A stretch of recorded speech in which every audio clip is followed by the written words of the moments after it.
Hello and welcome to the Grow in Pair episode 11. My name is Isaac Goldfarb and with me here is... James Edge. And if you are watching us on YouTube, you can see James' gorgeous hairstyle today. But if you are listening to us in Spotify, you need to go to check in the YouTube. Summer haircut for me, yeah. It's a summer haircut. It's gorgeous, Yeah, James. Please maintain this. I will. The summer looks good on you. Great. We've missed 1 week because I was away and celebrating Eurovision. hmm I'm a big fan of Eurovision, but you're bringing the topic today. The topic is around excuses, what we Oh, tell ourselves. And basically, the reason I'm bringing this topic is over the last couple of weeks, I've got back into running. I set myself a goal of running 5K a day, getting that down to sub 20 minutes. What I've noticed is always in the first couple of 1 or 2 kilometers, my brain is telling me everything in the world to try and get me to stop. like, I had today where I was bloated, I hadn't had breakfast, just come from the gym, and my brain was saying, actually, you need to rest, do this later, all that kind of stuff. And it just reminded me of how many times in life, we want to do something, we set ourselves a goal, but we're kind of tricked by our mind.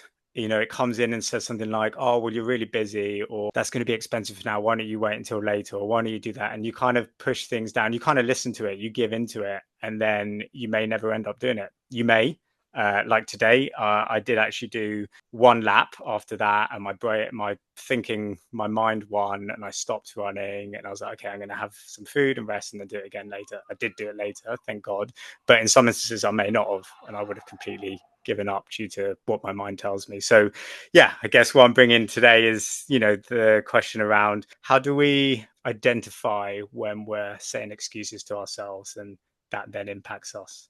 but you labeled it already as excuses, and I have to challenge that. hmm Based on your story, I have to challenge that you label it as an hmm excuse because hmm you decided to go to practice on this running. hmm And after 2 laps or after 2K or whatever it The was, one that, yeah. your body started to talk to you and said to you, James, I'm not feeling comfortable, right? hmm hmm So we need to differentiate between when our body is fooling us or when our body is requesting us or asking us to think about ourselves. And that is exactly why I brought this today, because I'm pretty sure I could have still done that run.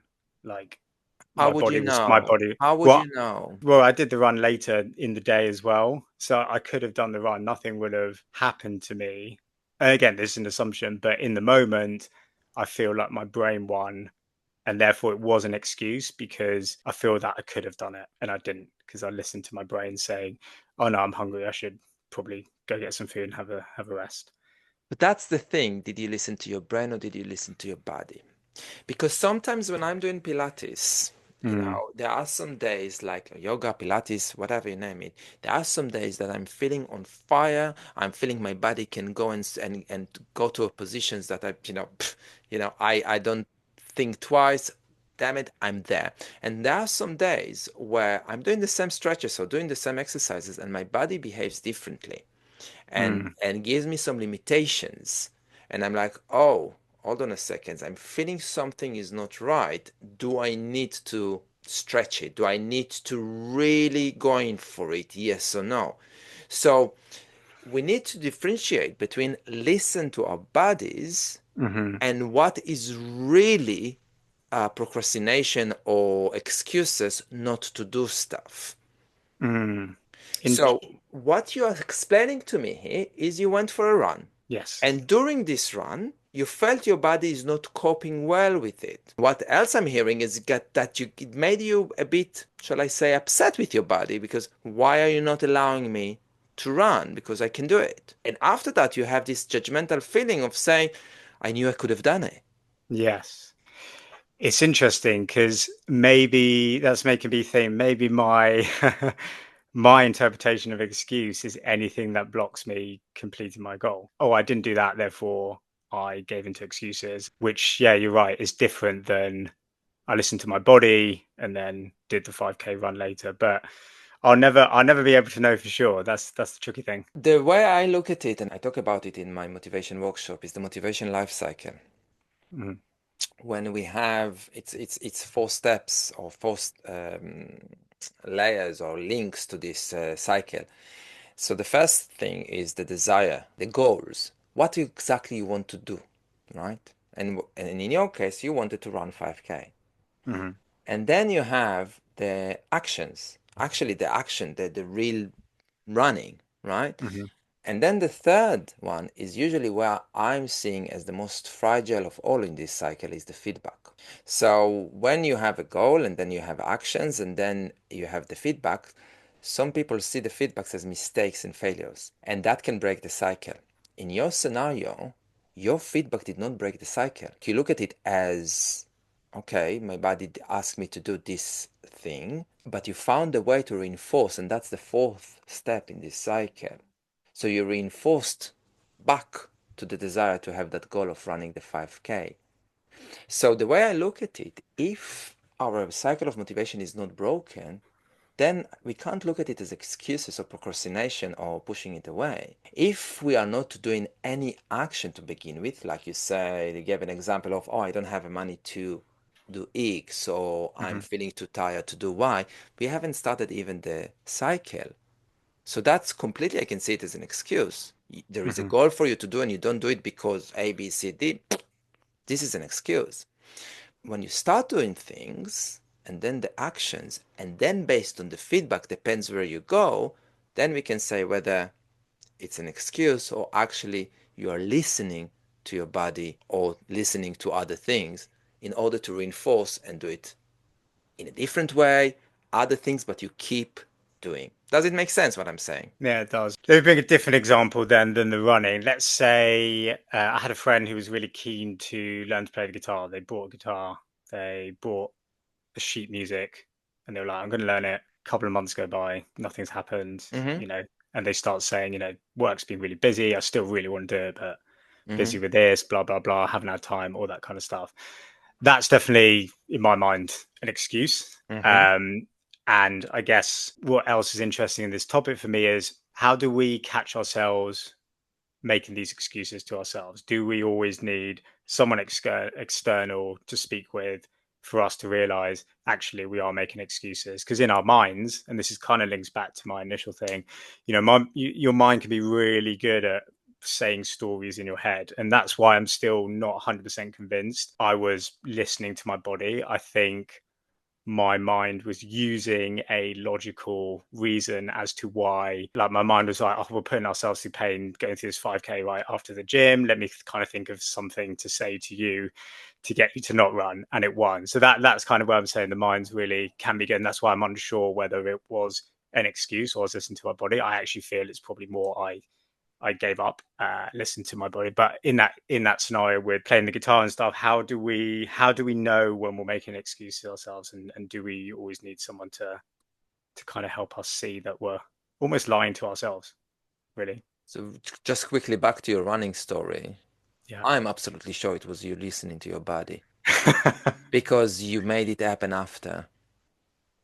But And doesn't that make it more of it, an excuse? no, in my opinion, no. If you look at it as running, there was an Mm-hmm. obstacle in that running that forced you to stop or jump over it, and it took you a while to jump over it, and then you made it happen and you ran it. It's a very good question because if you came to me and said, you know what, Isaac, I listened to my body today and I couldn't do the run, I couldn't finish, then I would have no, I wouldn't be sure what Mm. happened there, Yeah, I see what you're saying. whether it was an excuse or whether it was like, you listen to your body.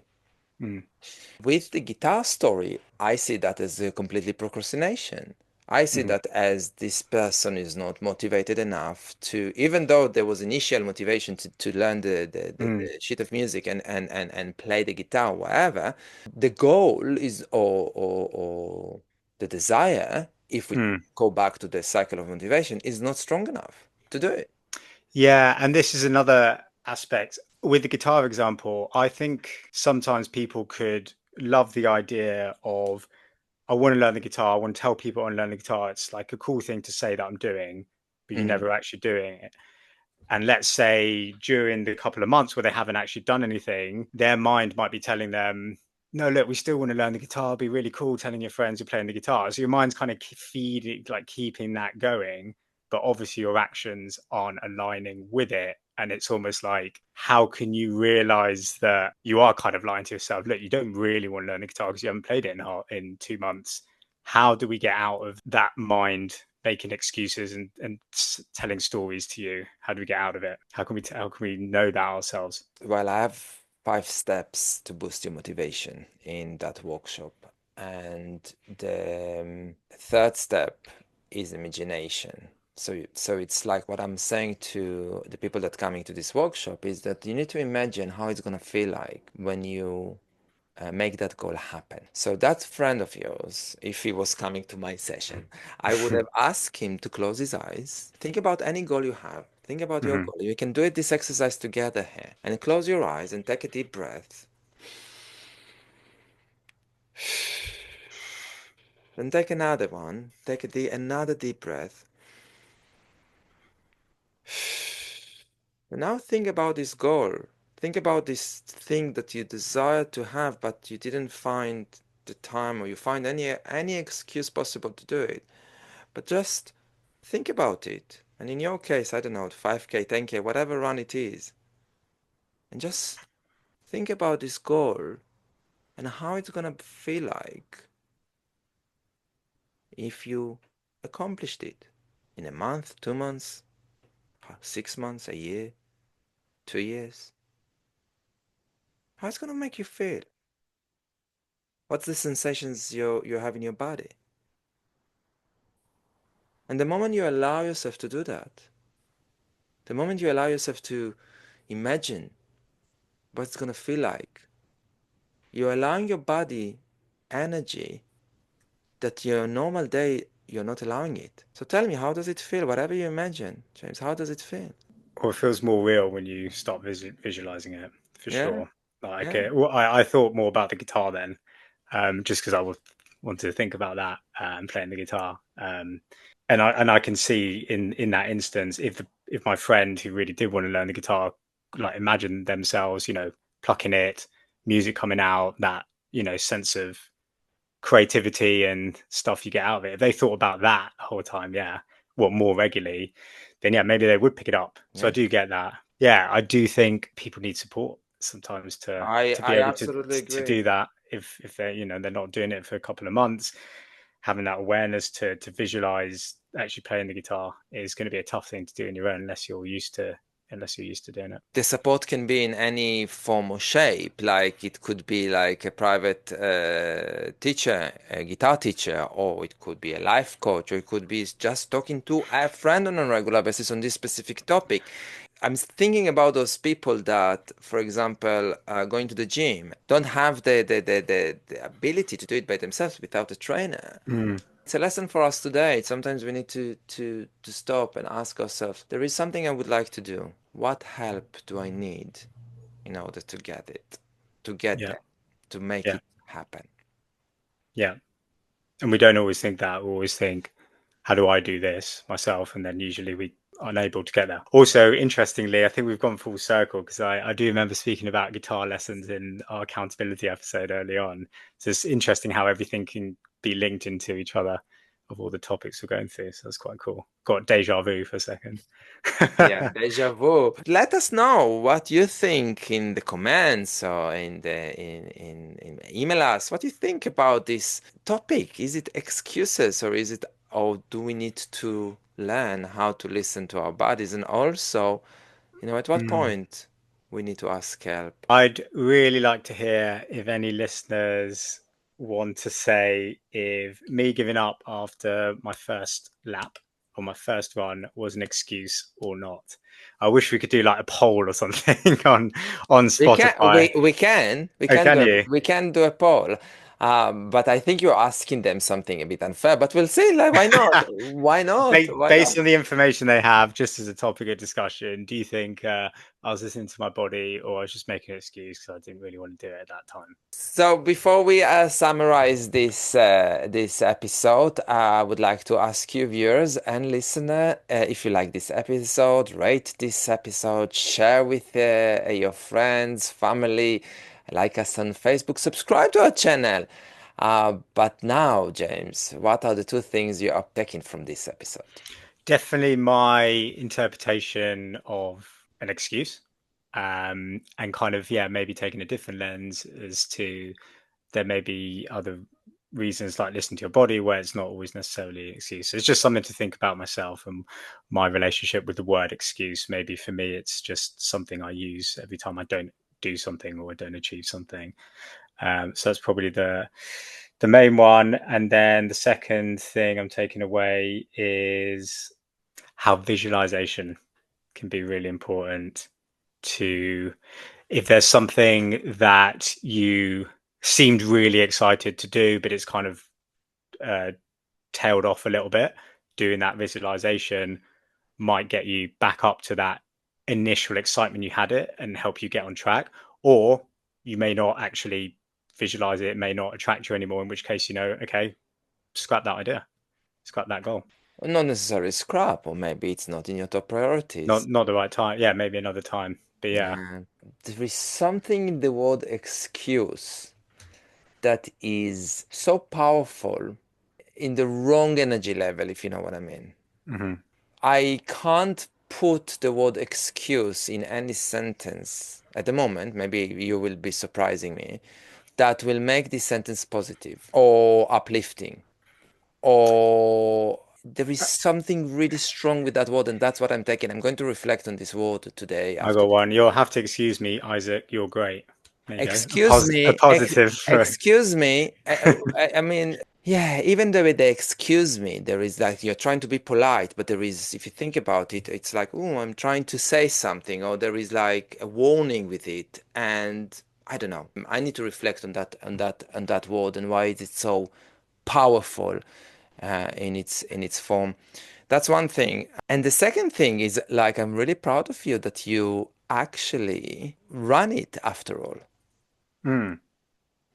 Like something in you told you to stop at that point, you listened to your body. I still think you listened to your body.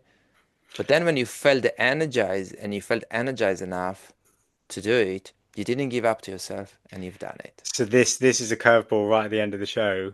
I think what motivated me is because I thought I gave in to my excuses. I was like, I'm not doing that. I need to finish this run this afternoon. Something to think about. Until the next time, see you guys and hear you. See everyone. Bye Bye. bye.